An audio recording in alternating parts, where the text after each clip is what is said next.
Hi everyone, it's Tala. Before we dive Freedom deeper, says we call want me to give a crazy, special but what if thank you just to our what I need is supporters ties on to Patreon. eugenics?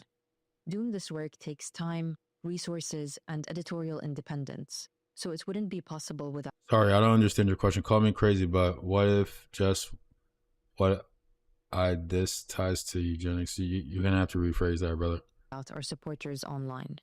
If you believe in what we're doing and want to be a part of this with us, you can join our Patreon. It's how we keep this going. Now back to the video. Freedom says what if this ties to With eugenics? a US passport, I can see that, like this idea that I'll just come back. It's 2:20. This idea that by restricting immigration, one then restricts people's ability to kind of co-mingle, and when people co-mingle, they form relationships, have kids, and they you have less like ethnic purity, so to speak. Which if we want to get on the if we want to have the conversation of quote unquote ethnic purity, it's actually disgusting. And I don't mean that from like just a moral standpoint. I mean that from like a biological standpoint. All ethnicities are a result of inbreeding. That's all ethnicities are. The reason particular peoples from particular parts of the world share similar features is just because they've been kind of stuck there with each other and like sleeping with their cousins and brothers and sisters. This is not some like harebrained conspiracy theory. This is archaeologically proven fact that the vast majority of humanity was able to continue on because of inbreeding, and it is better when one diversifies the gene pool. And so any ideology that says that people should like continue to breed with people that are just like them is only supporting more inbreeding. It's actually better if you form relationships and have kids with people who are more genetically far apart from you than similar.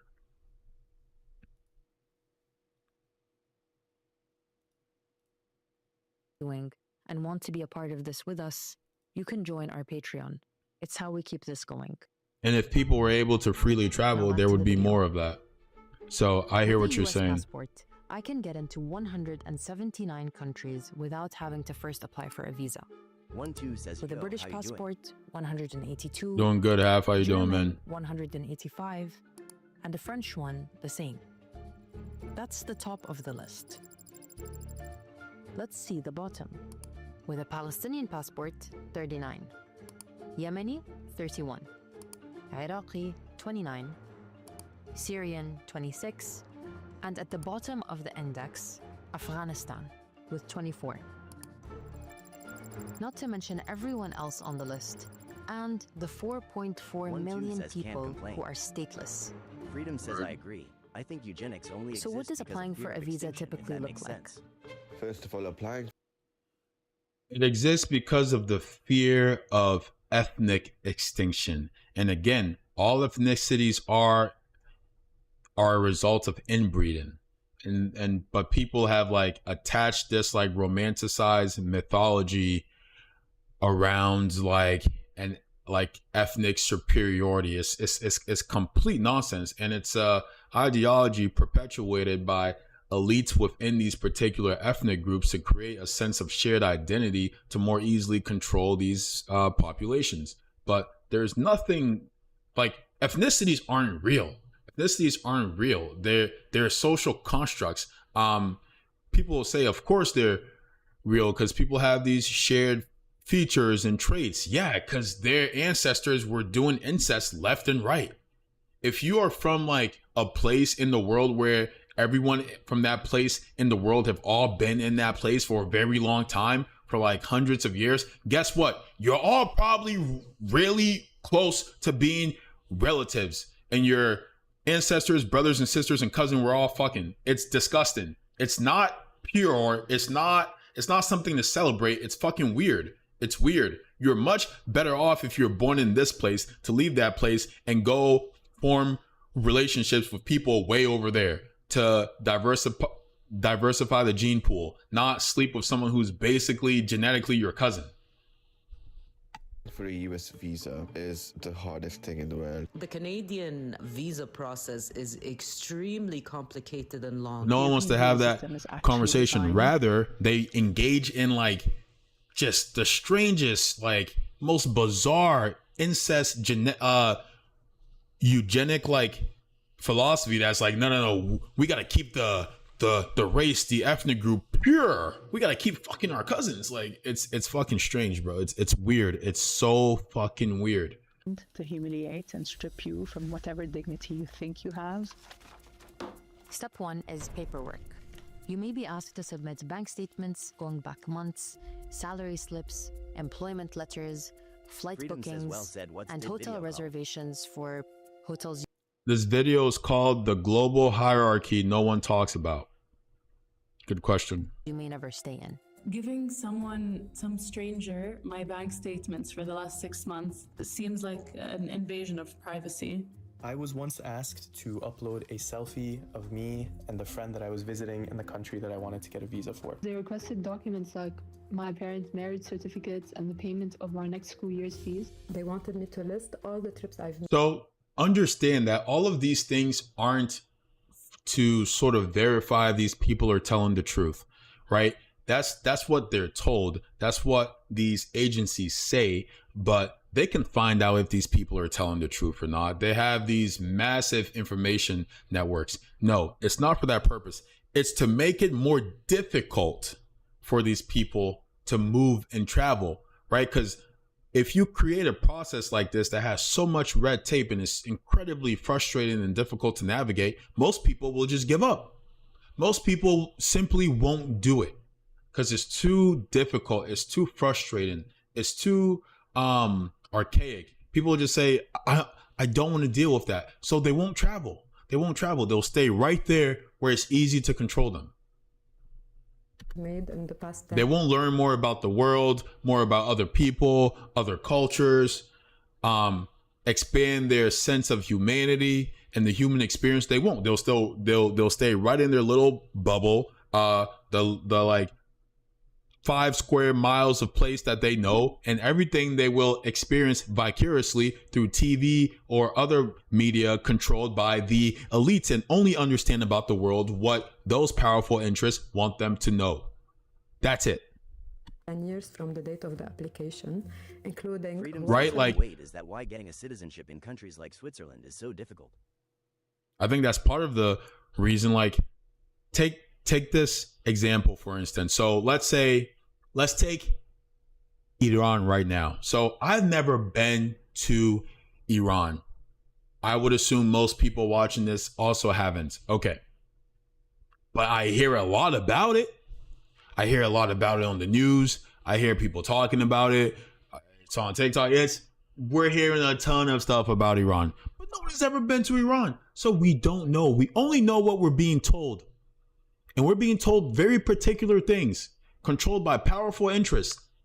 What happens when I actually go to Iran and engage with the people, go to the restaurants, sit, talk with them, take a walk, meet their families, have conversation about their hopes and dreams? I start to see them as people, not as these caricatures that are portrayed in these shows or on the TV, on the news programs, but no, real people. Oh, this is this person's name. This is Sophie. This is Eli. This is whoever. Like, I see them as real human beings, not these like cartoons on TV.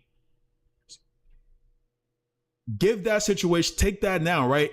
I go back and I'm seeing these portrayals of people on TV. Well, it's a lot harder for me to buy that bullshit because while I know these people, I've met these people, I've talked to these people, and I know they're not like the way it's shown on TV. But if you never go meet those people, never go talk to those people, you never have a chance. And even worse, you don't even have an interest to, because they tell you, why would you want to go there? Over here is the best place in the world. We're the best. We're the greatest. American exceptionalism. Don't go anywhere else. This is the best place on earth. You never want to leave. Everywhere else is scary. It's dangerous. They want to kill you. Only watch the TV about those places.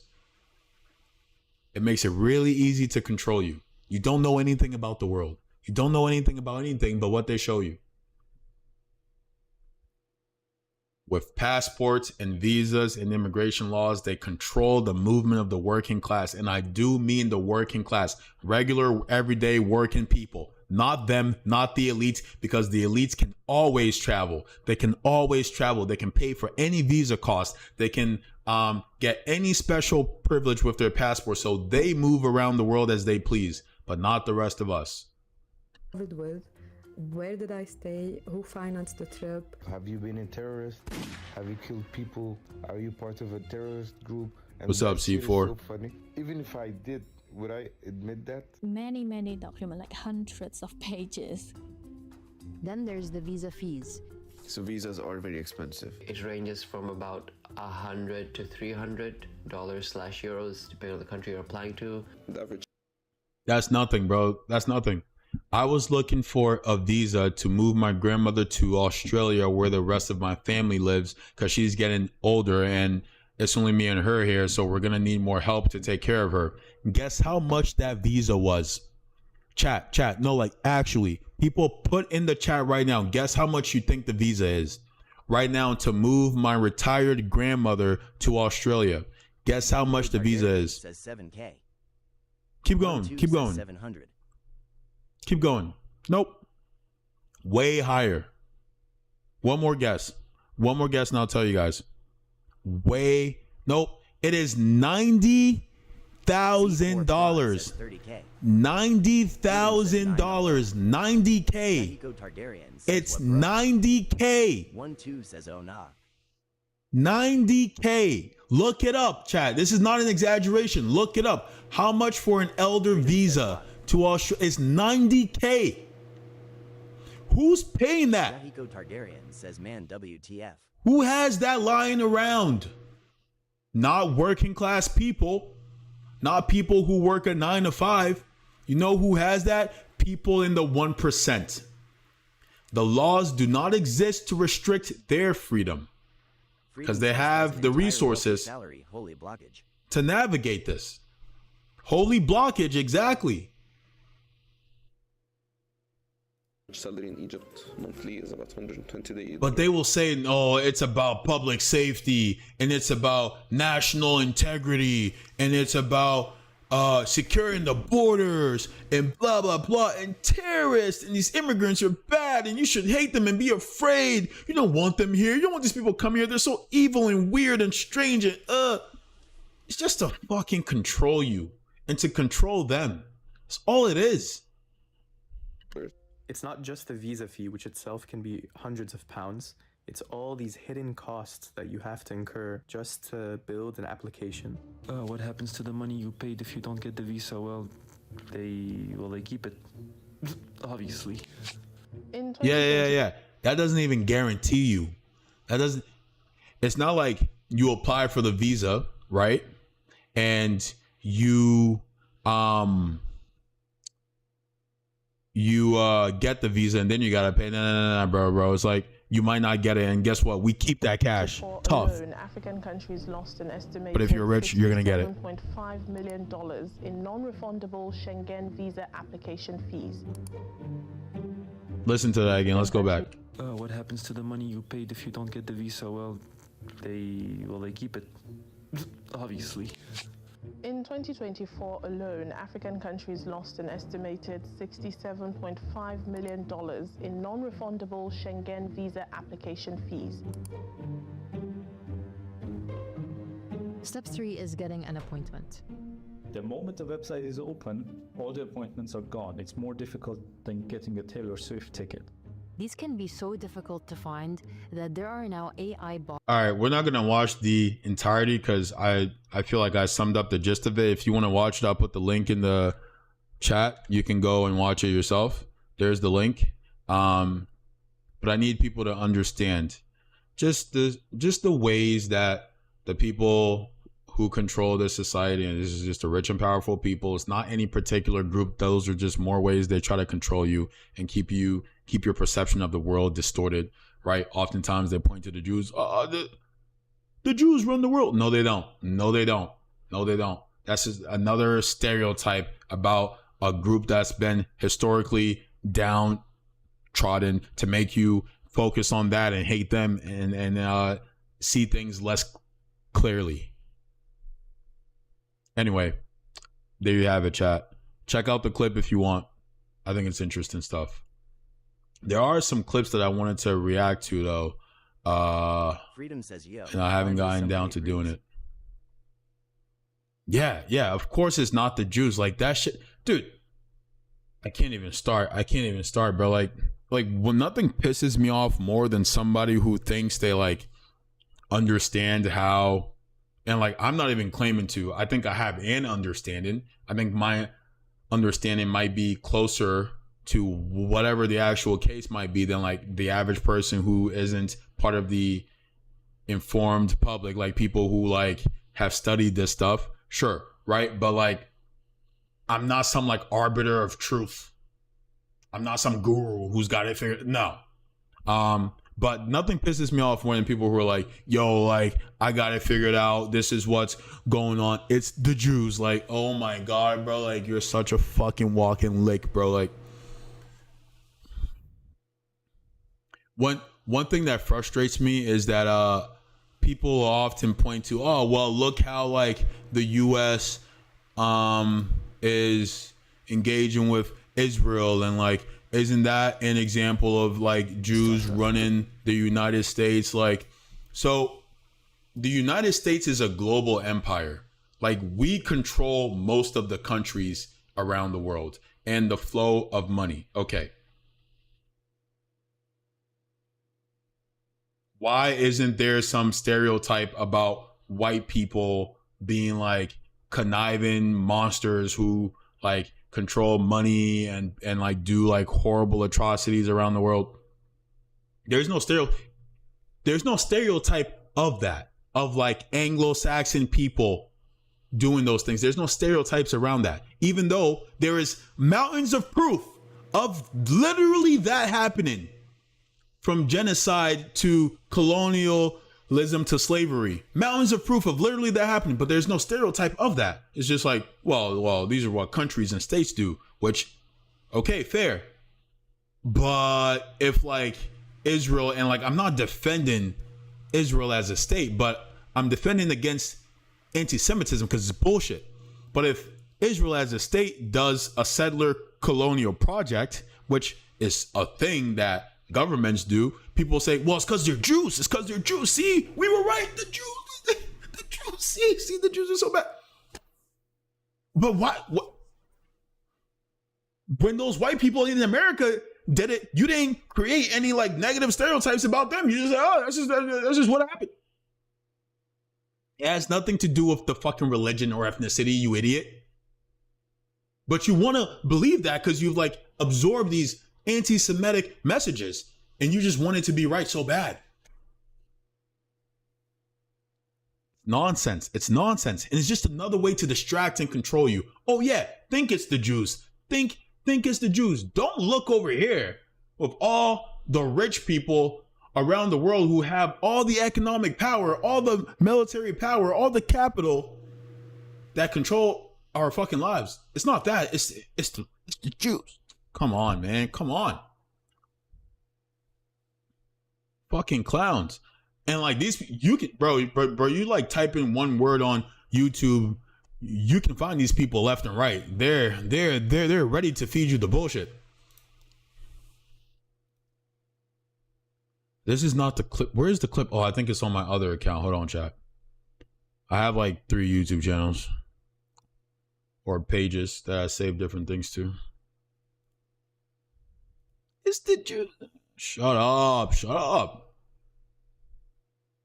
This guy is one of them. Bro, the amount of crazy things online, bro. Like, I stumbled upon the chat of these people calling themselves, and I'm going to be very specific and clear when I say this, these people who call themselves foundational Black Americans. That's the flag that they wave.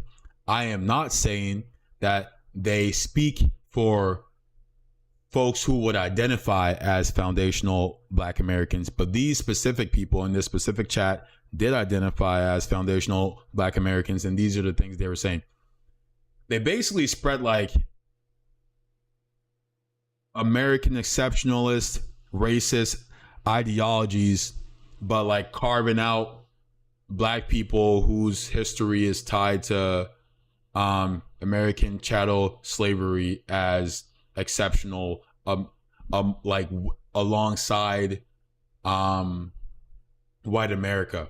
But like every other group outside of that, yes, we should feel, or they with the white people should feel superior to. It's actually the most insane thing. It's the most insane thing. And like, these are real people. There's like hundreds of them in this chat, and it's like 7 a.m. I'm getting ready to go to work, and I'm arguing with them in this chat, and it's like, bro, you like the kind of mental gymnastics that people will do, bro, just to avoid any degree of like critical thought, or like there's this really good quote from Ta-Nehisi Coates that says, you shouldn't create your own myths to combat the myths of colonialism and white supremacy. Those institutions create these racist myths. You shouldn't create your own myths to combat them. And you see that sometimes in particular spaces, and it's tough.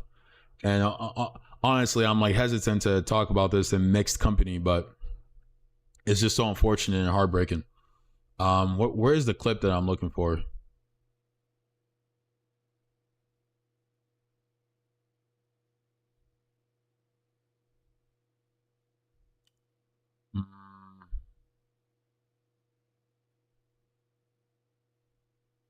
The stream has been duly suppressed, chat. It's quiet. It's quiet. No one's going to join anymore. That's how it goes. They're like, oh, nope. He's talking about the politics again. There's something that I saved. Did I save it on this one?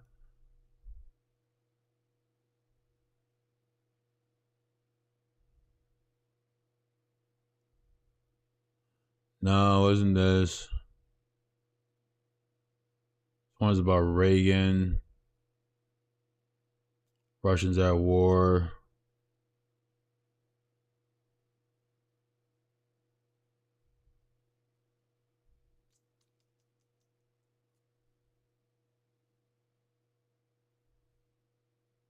No sound. Shut up, TikTok, bro. Ooh, let's listen to Bell Hooks.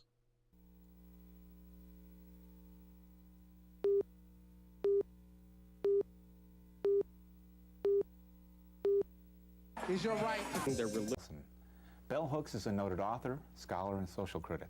She's written 22 books, all of which are in print, including this thoughtful and thought-provoking Communion, The Female Search for Love. I'd like to read to you from your own book a line that says, "This book is testimony, a celebration of the joy women find when we restore the search for love to its rightful, heroic place at the center of our lives." Tell me about that.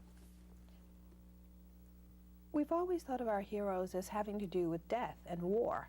And, you know, when we think of Joseph Campbell and the whole idea of the heroic journey, it's rarely a journey that's about love. It's about, you know, deeds that have to do with conquering, domination, what have you. And so part of what I wanted to say to people is that living as we do in a culture of domination, to truly my choose to YouTube love channel is heroic. Spice God Dizzy. I don't really post videos. I just have my lives up there. The video posts and stuff is too much, and I don't do this stuff full time. I don't have the time to edit the clips and all that, so I just have the lives. So I treat them like a podcast. You can go there and watch the lives.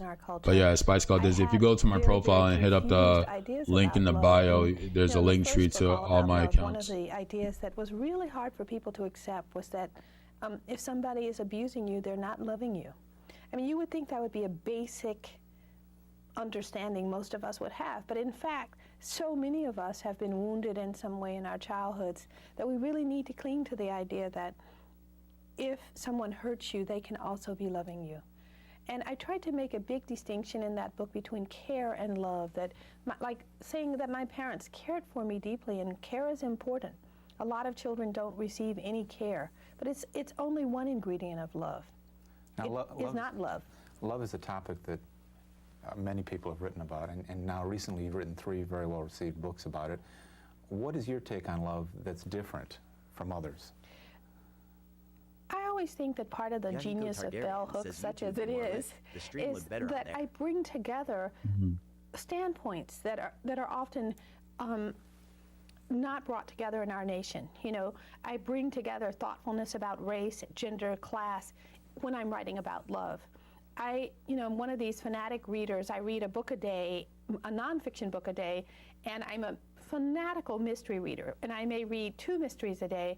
So I'm always bringing together, not unlike Speaking Freely, diverse ways of knowing. And I think that has been kind of the mark of Bell Hooks books, that you may be reading all about, Buddhism, then you may read about gangster rap. There may be a whole combination of ideas. And I believe that in our deeply anti-intellectual society, most people read along very narrow lines and think along very narrow lines.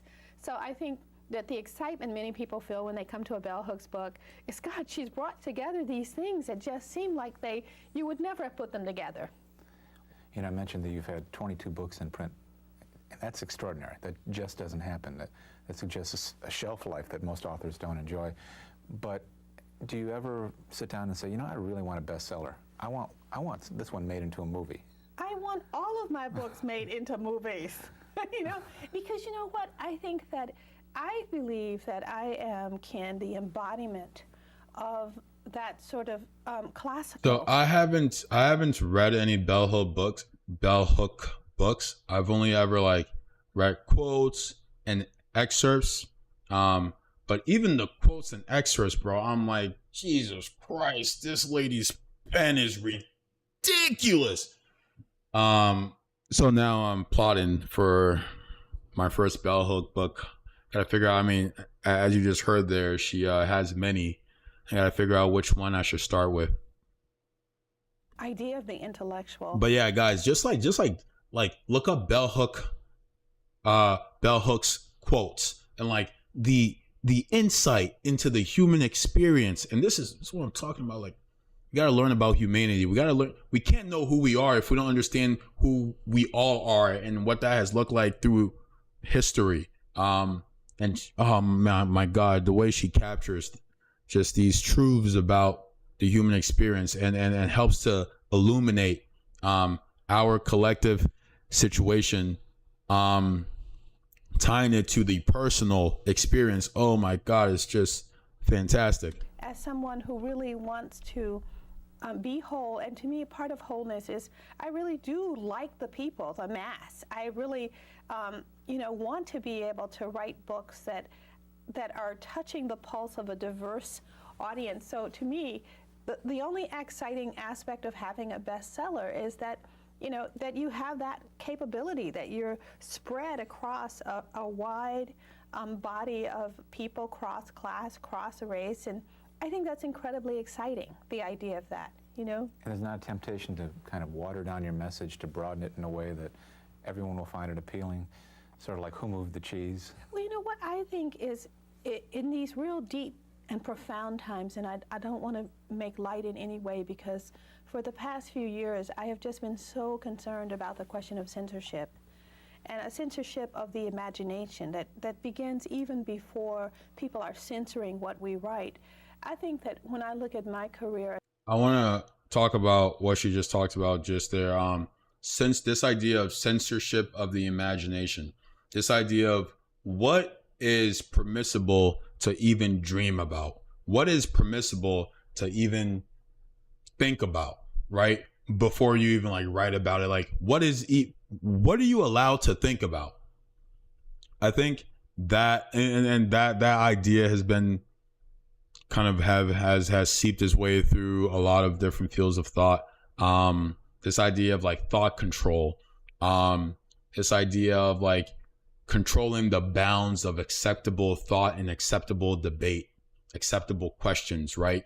We can question things within the confines of the system. So we can say, how come, why does that person deserve to make billions of dollars when I don't know, I can't make like ends meet, or I have to work paycheck to paycheck. And what we're saying there is like, I want to make more money and I want this person to make a little bit less money in a way that allows me to make more money within the system, as opposed to like, what if there was no like this idea of like working to make money as opposed to working because it is necessary to continue the population. Like some things you're just not allowed to think about or ask. Like you're not allowed to think about things outside of a non-capitalist framework, outside of a and even when you step outside of that, you're kind of already prescribed a narrative. Well, if you're not thinking capitalist, then you got to be thinking communist, and if you're not thinking communist, then you got to be thinking socialist. Either way, you're confined to these fields of thought, and they limit your imagination. You can only think within this confine, or within this confine, or within that confine. And you see this in smaller ways too. We can only conceive of things in terms of race, in terms of black and white, in terms of gender, in terms of a gender binary, in terms of a religious absolutism. Choose anything and you will find these ideologies that limit your ability to imagine and think outside of what they prescribe to you. This is what's right. These are the confines of it. And you think within this. You think within this. Everything else is unacceptable, is innately wrong. And so don't humor them whatsoever. Don't humor them. Only think within the confines of what we've told you. As a thinker and a writer, that what is so amazing is that I have a dissenting voice, and that I was able to come into corporate publishing and bring that dissenting voice with me. I mean, the fact is that it may seem to people that the love books, which are easier to read, unlike all the other Bell Hooks books, I did write them with a mass audience in mind, mindful of my language, mindful of a lot of things. But in them, there are ideas that drive people wild because they feel that they're so dissenting. Like that idea I mentioned to you earlier, that care isn't love. I mean, I can't tell you how many talks I went on where people were up yelling.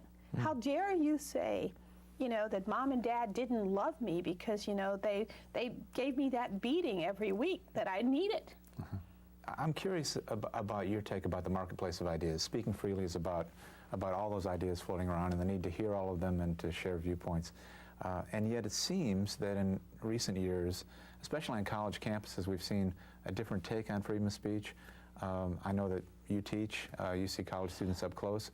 Do they have the same feel for freedom of speech that you may have had when you were going to school?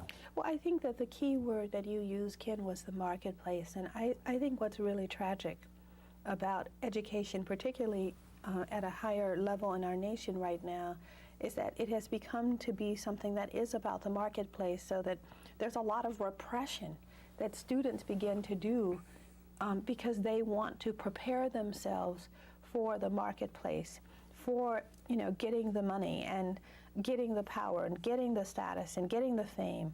And that means that you can't always say what you want to say.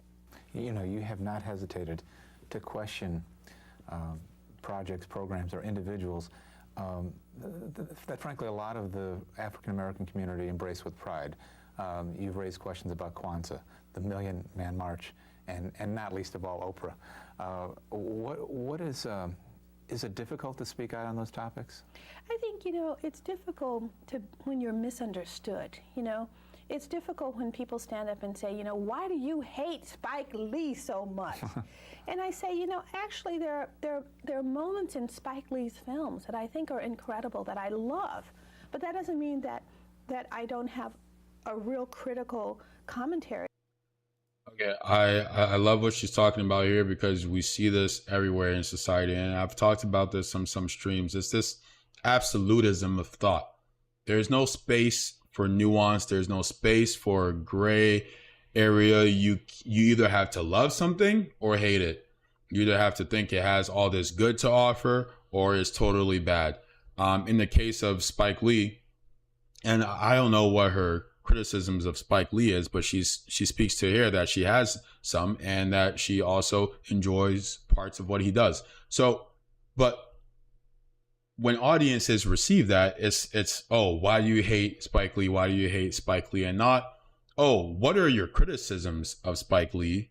And that is not to say that you reject this person, you reject their work, you reject their humanity, whatever. It's like, I don't find these particular things that they're doing, or maybe everything that they're doing, to be good or productive for X, Y, and Z reasons. And instead of people engaging with that on its merits and just like seeking, not just simply seeking to understand what the person is saying, it's like, well, you don't like this thing that I like, and so you must be attacking the thing, or attacking me, or attacking my sense of identity, because my liking it is a reflection of who I am. And if you reject it, then you are in some way rejecting me. Because I think it always comes back to like this fear of like personal rejection.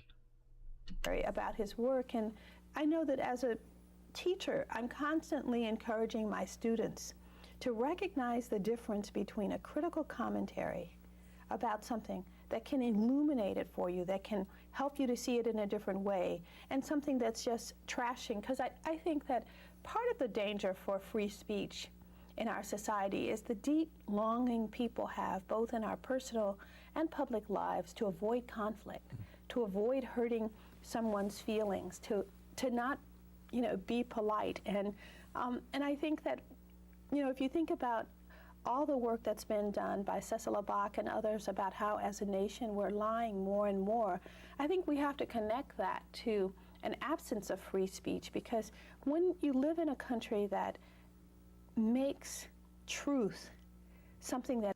I mean, just listen to oh my God. Is what I said about the quotes and excerpts from her book not proven here? I mean, just listen to this person's insight. Is associated with the painful that should not be spoken. Live in a country that makes truth something that is associated with the painful that should not be spoken. It becomes hard to get people to value speaking freely, because there are things that we have to say that will be wounding. Like, for example, in my latest book that I'm talking to you about Black people and self-esteem, there are things that I have to say about Black children and how they're parented that would sound harsh to a lot of people. But those things have to be said if we're going to address in any way what is happening overall collectively with Black children and self-esteem.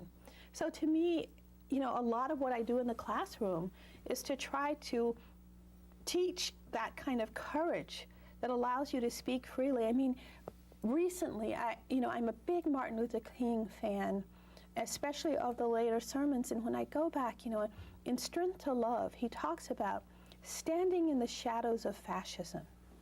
And he talks so much about the importance of protecting free speech, our democracy. And yet, I think that people don't realize how radical much of what he was saying. I mean, he was talking about, we're going to see a day of terrorism, we're going to see all of these things. And I think that that's a really amazing, I mean, here's this man, for example, that most people remember by, what is a very poetic, I have a dream speech, but not by the deep, penetrating social and political analysis he had about imperialism. And why? Because in a sense we censor that Martin Luther King. Even like a Martin Luther King holiday is constructed to make him more palatable, to make him be this guy. This is a political strategy by the elites that will first reject and repudiate, will beat into submission anything that tries to substantially change the position of the elites and the capitalist class. So MLK is a great example. MLK wasn't simply against segregation. Of course he was. He was against capitalism. He was against imperialism. He was against colonization. He was against militarism. You never hear about those parts. Because one can have segregation not on the law books and still have all those other things. You can still have segregation in practice. You can still have imperialism. You can still have colonialism. You can still have ultra-militarism. You can still have elitism. You can have all these things. You can have a lot of people on the, or a small amount of people on the top owning all the wealth and subjugating into servitude the rest of the population. You can still have all those things. And so what you do then is you reject, you beat down, you destroy. They killed MLK. And then after the fact, you still have to do some sort of damage control. And if you keep the narrative if you try to keep it into the margins, people will seek it. People will seek it. And you can't necessarily control what they find in that case. But if you bring it into the mainstream and say, this is the part of it that exists, this is the only part of it that exists, you then more easily control the narrative. So while Martin Luther King was rejected by the power systems when he lived, when he dies, they bring him, or they bring a sort of sanitized version of his ideology into the mainstream, one that they can use to their own ends, that says, oh yeah, he had a dream that black people and white people would be in the same spaces. That's the gist of it. Move on. It's cool. Look, you see, there are black people on TV with white people. We did it. Job is done. Carry on. And in doing so, they defeat the very movement that this person stood for, while pretending that they're championing it, that they themselves are champions of it. It's called co-opting. It's called co-opting. It's to co-opt a movement of change where you pretend that you've taken it on, that it's won, that the battle is over. Why do you need to keep fighting? You've already won. You've already won. There's nothing to fight anymore. There's no segregation. Fucking nonsense. Who was just censor that Martin Luther King, even like a Martin Luther King penetrating social and political analysis he had about imperialism and why, because in a sense we censor that Martin Luther King. Even like a Martin Luther King holiday is constructed to make him more palatable, to make him be this guy who was just about peace and love, but not about the fact. And this is what I'm saying, chat. Like, when I'm talking about the things I talk about, I don't have some kind of like special enlightenment. Like, there have been countless people researching and writing and thinking and talking about these things and giving speeches and going on tours at colleges and like researching and learning and moving around the world and talking to other people doing the same things. I'm just listening to their arguments. That's all. I don't have any special insight. I'm not like smarter than anyone. Like, these people are fucking geniuses, way smarter than me. I just listen to their arguments. I just listen to their arguments. That's all. Yeah, here, this lady's talking about it. And I'm telling you, listen to what they're saying. And the more you do so, the easier it is to see the bullshit. The easier it is to see the bullshit. And people come out here and try to argue and try to talk. I'm like, but you haven't done the work. You haven't done the work. It's like, you're in class. We had a homework assignment to read the chapter, and you come and you try to, and I have friends who would do this. You know, you get a grade for participation and you want to get the grade, but you didn't do the homework. So you raise your hand and just start saying bullshit because you're like, well, I participated, right? And you think that counts. You think, well, this is just as good as the person who read the book and can actually participate with substance. You think it's the same thing. I had a friend who would like raise his hand and just like repeat things he heard other people say when they raised their hand who actually read the book. And that's how he got by. Just fake it. That's a grift. That's a grift. And some teachers could tell the difference. Others couldn't. Even the fucking teachers couldn't. The fact that he was an incredibly sophisticated thinker about peace and love. And to me, the dangers of censorship in our nation and the forms it takes, the very subtle forms it takes, is that people don't get to that Martin Luther King, that Martin Luther King disappears. I think that about a bell hooks, that, you know, I noticed that as I was telling you when we talked last about how as a dissident intellectual, you know, there was a time when black intellectuals got a lot of press, and, you know, but now you hardly ever hear about bell hooks in the press. You know, newspapers don't call me anymore to say, well, what do you think about, because I was seen as the bad girl, the girl who says the things that people don't want to hear. And again, I have such a subculture of readers that I certainly can't complain, but I am ever cognizant of the fact that a lot of things like the New York Times, a lot of places never review bell hooks books. You know, last year I came out with a book on class, Where We Stand, Class Matters. And luckily these books sell, but they don't get reviewed. And I think, again, things that are not seen as topical, clever, witty in a shallow sense, we often don't hear. And I don't want to just talk about bell hooks. I think dissident speech is not valid. So I love that point she's making there. And I think it's illustrative, or it helps to illuminate the state of like pseudo-intellectualism in the social media era. And folks could sort of accuse me of this, so be it. I don't think this is what I'm doing. But you see this trend in social media spaces where people are teaching about issues or commentating on issues and doing like social political analysis, and everything is a reflection of late stage capitalism and what have you.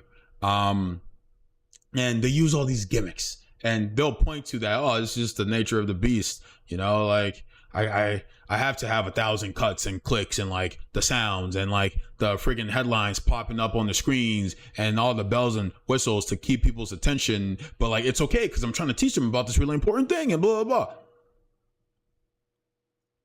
What she's saying there about like having this sort of like presenting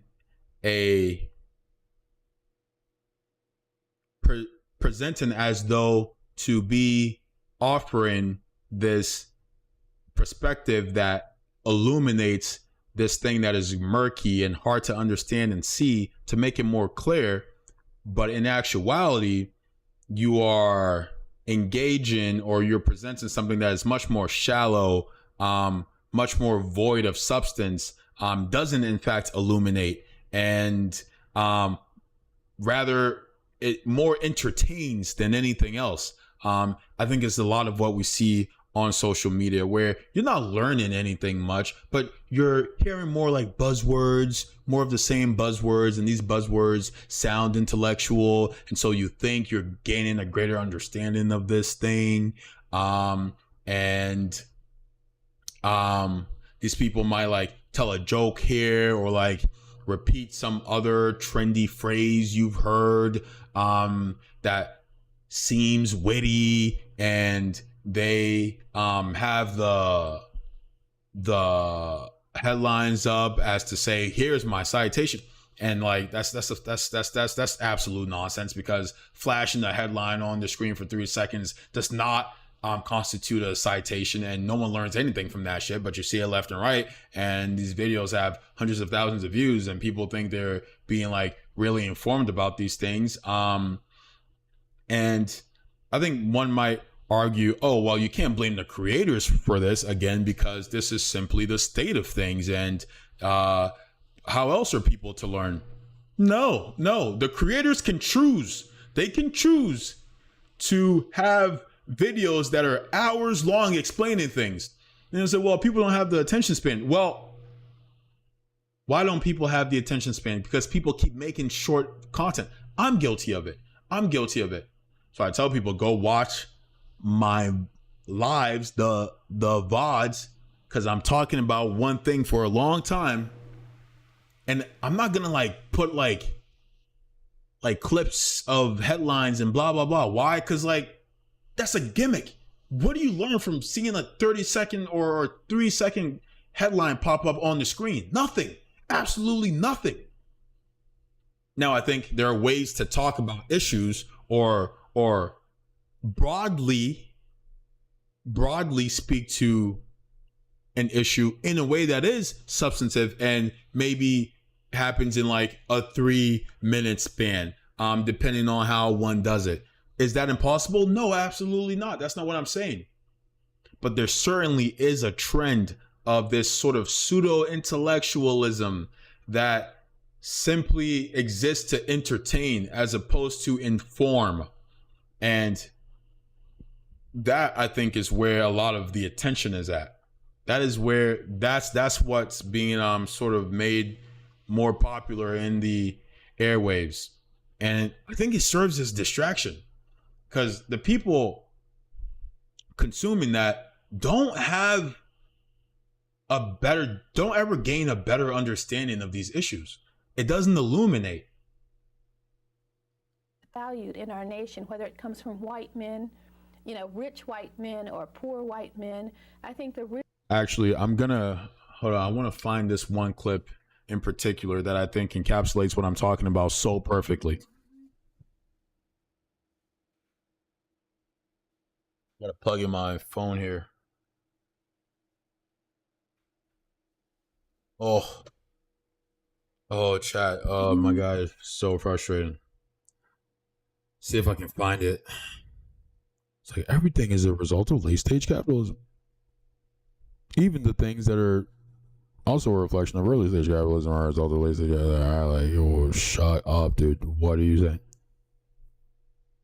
I don't remember what profile it was on. I have like 1 million profiles.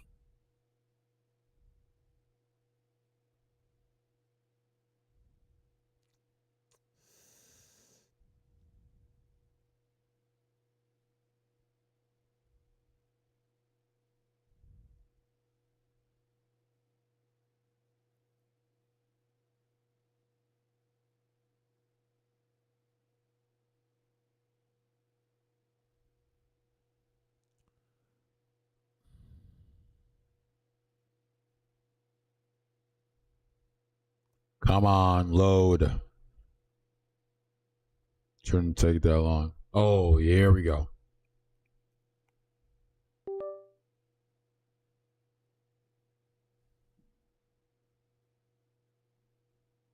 There's this like one creator too who's like, but it's a reflection of late stage capitalism. And I'm like, guys, shut up. Like,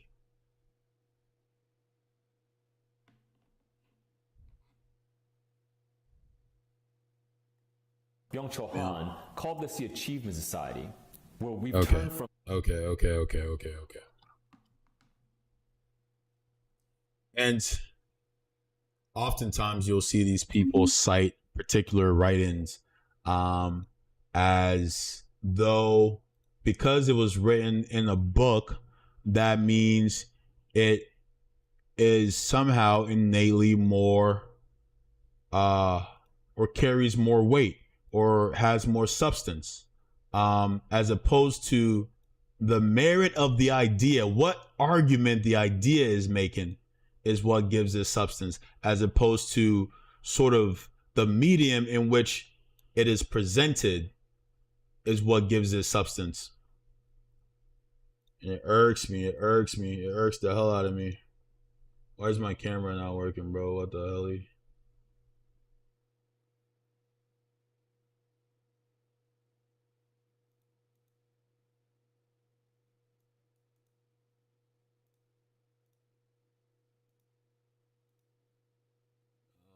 God, dude. One sec, chat. Shit's always gotta be doing something like this, man.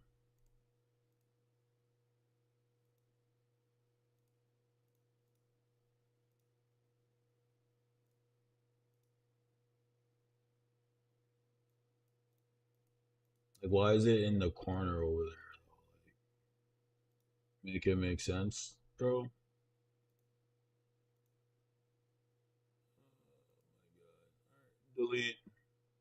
Delete the camera and restart. Can't make this stuff up, dude.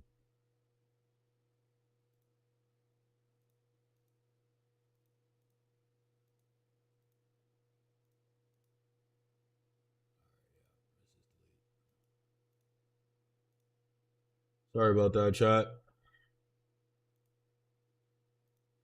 My systems are malfunctioning. You already ended this device. Shut up. Alright.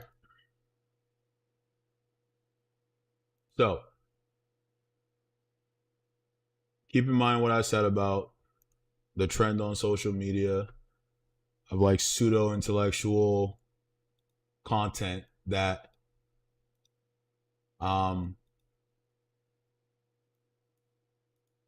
is communicated to illuminate, to greater inform the people watching it about a particular thing, to share some light, shed some light on some particular thing.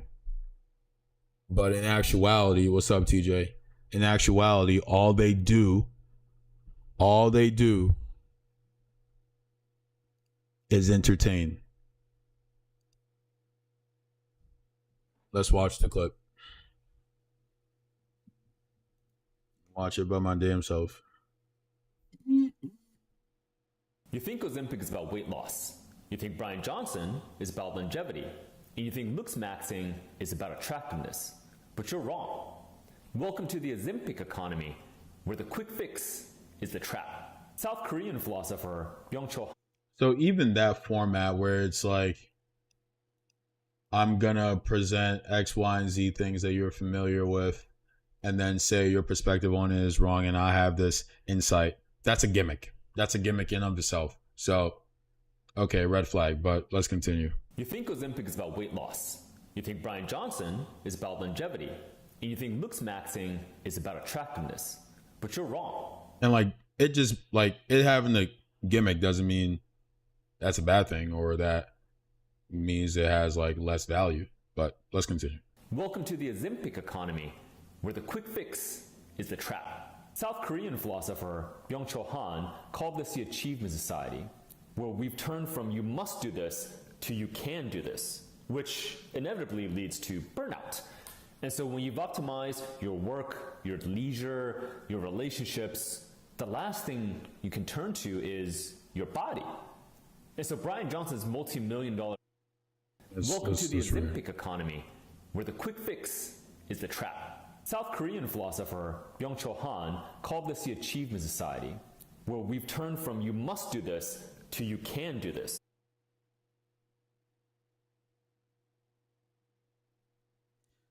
Do you like better understand anything about what the achievement society is in as a concept?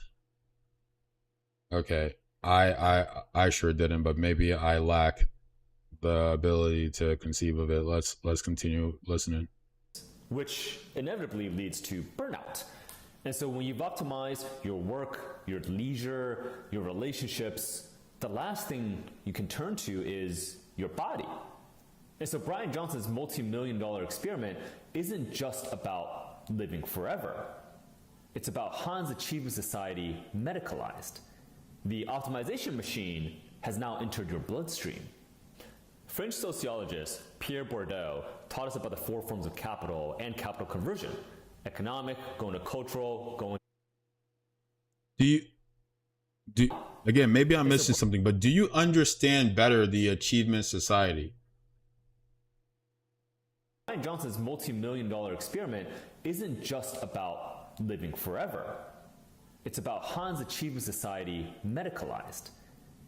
He's still just like saying achievement society, and it's like, oh, well, you don't get it because you don't read all the books and you don't like know about what the achievement society is. But like, I read this book about this like obscure philosopher in this term, and like only those who also understand it really get it. But like, am I not trying to better shed light on some phenomenon?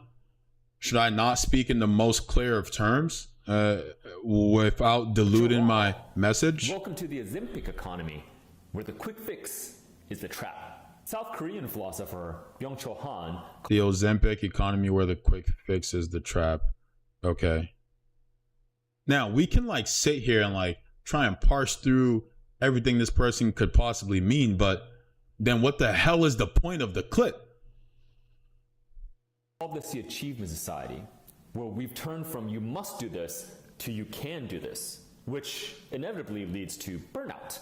And so when you've optimized your work, your leisure, your relationships, the last thing you can turn to is your body. And so Brian Johnson's multi-million-dollar experiment isn't just about living. When you've optimized all other parts of life, the last thing you can turn to is your body. As though people haven't been trying to optimize their bodies since time immemorial. I mean, come on. But no. This is some like new phenomenon that he's gonna claim is tied to late stage capitalism. Forever. It's about Han's Achievement Society medicalized. The optimization machine. Just these buzzwords. Han's Achievement Society medicalized. Optimization. Like, look how many likes this has. Like, people are loving it. Has now entered your bloodstream. French sociologist Pierre Bourdieu taught us about the four forms of capital and capital conversion. Economic, going to cultural, going to social, going to symbolic. The Ozempic economy posits a fifth, which is bodily capital. Because when the economy is going to the last convertible asset you have is your body. So Clavicular isn't just bone smashing. He's the first convertible asset you have is your body. Here again, the point of this is to entertain and get clicks. It doesn't tell you shit. You know nothing about whatever this Achievement Society is. You know nothing about whoever that French philosopher was. And then the sort of claim at the end also is nonsense. The first asset is your body. Everything you do utilizes that asset, innately so. There's this idea of there is no work separate from one's body. I'm not going to name any philosopher names and name drop any bullshit and use any like particular terms because that's fucking nonsense. It doesn't help you understand anything at all. I'm telling you very clearly that there is no form of work that does not utilize the asset that is the body. And that is not some result of late stage capitalism. Before we had capitalism as it exists now, that was still the case. Of course. The Ozempic economy posits a fifth, which is bodily capital. Because when the economy is going to the last convertible asset you have is your body. Yeah. Look, Maxon is because the economy is so bad. Not because our society has been incredibly vain for God knows how long and forever.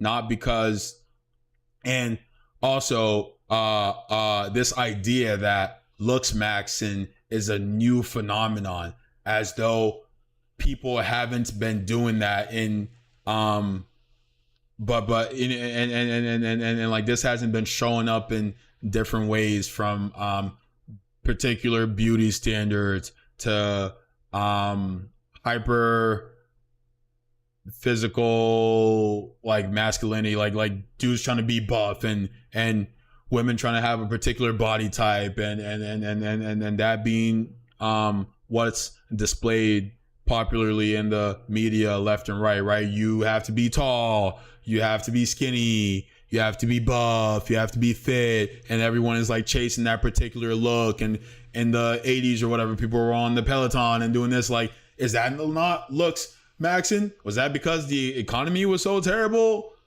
Or so Clavicular isn't just bone smashing. He's converting his physical pain into followers for money. So Lux Maxing isn't also just about attractiveness. It's just another form of capital arbitrage. The Ozempic economy is going to keep selling you quick fixes. So when the last thing you have true dominion over, which is your body, the optimization of health is probably not going to look like another peptide, because you're further perpetuating your own suffering into capital. Optimization then might actually look like subtraction. This is part one of a three-part series where I expand on the concepts from Kyla Scanlon's fantastic essay from last week. The Ozempic economy doesn't just stop at your body. Follow for part two. And you think like it's just clickbait. It's fucking clickbait nonsense. Like you'll watch all three parts of this and you won't learn shit. You won't learn shit. You might think you do. Like, oh well, yeah. He's saying like, you know,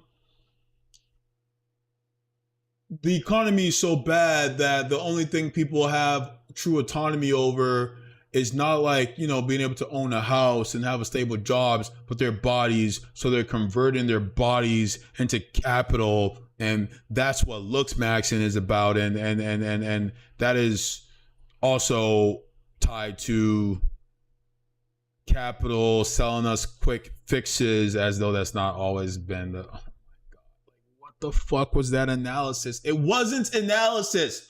This is the exact thing I'm talking about. This is pseudo intellectual grifter BS. And this is what's everywhere online. This is what's everywhere. This is 152,000 people loved it. They're like, yeah, it's great. Like good job. Good job. It's nonsense. It's nonsense. It's nonsense. And somebody here who has the gall to seriously engage with what this person is saying like, isn't the body the first form of capital, not the fifth? Of course it is. Of course. Well, what else could it possibly be? Of course it's the first form of capital. What are you talking about? It's so sad. It's so sad. And so damn frustrating.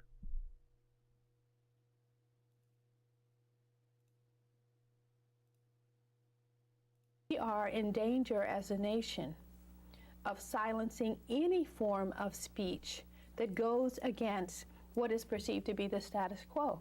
If in your classroom, your students came to you and said, you know, there's a Nazi coming to campus to speak. He's clearly a racist. There's no question about it.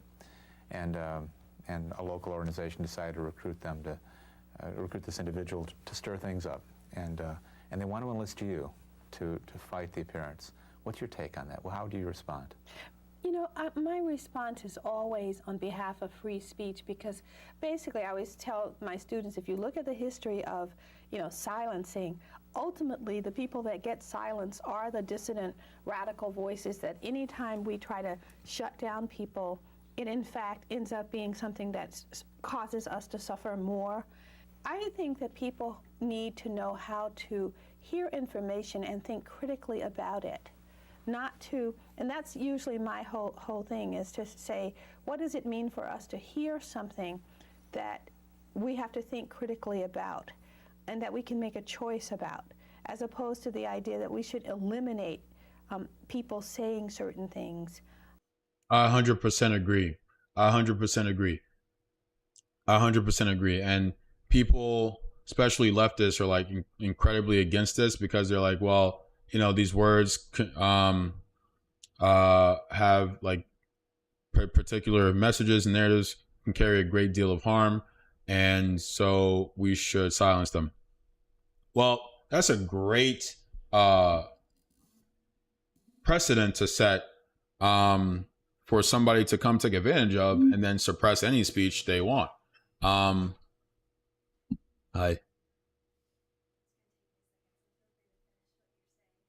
No, that's fine.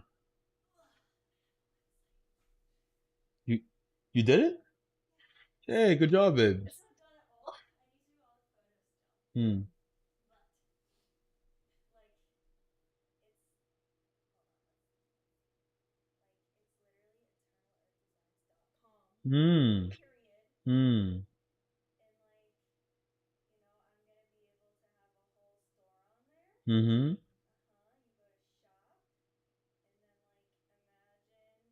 Yeah. Oh, so official.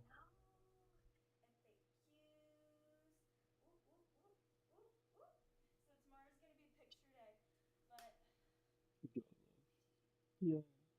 Good job. Yeah. Good job, baby. Proud of you.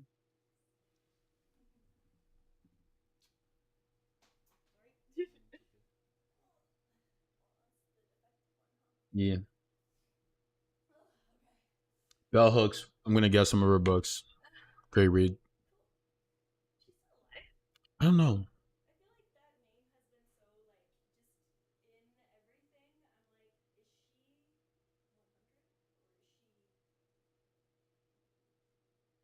She's sharp as hell, I'll tell you that. All right, chat. We're gonna end it here. Check out the VOD.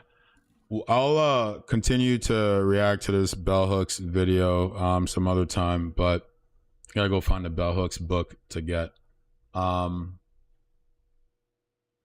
Yeah, never be convinced that grifting is only on the right. There are a ton of grifting happening on the left.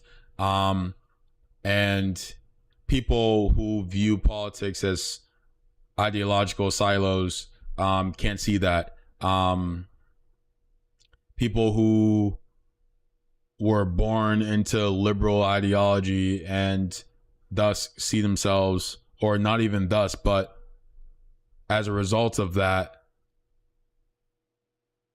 feel like that they are more moral or rational than other people, as opposed to I was socialized into this way of thinking and I haven't necessarily critically engaged with it, but the other kind of side is so absurd that I find it easier to justify this position, and thus I don't have to critically engage with it.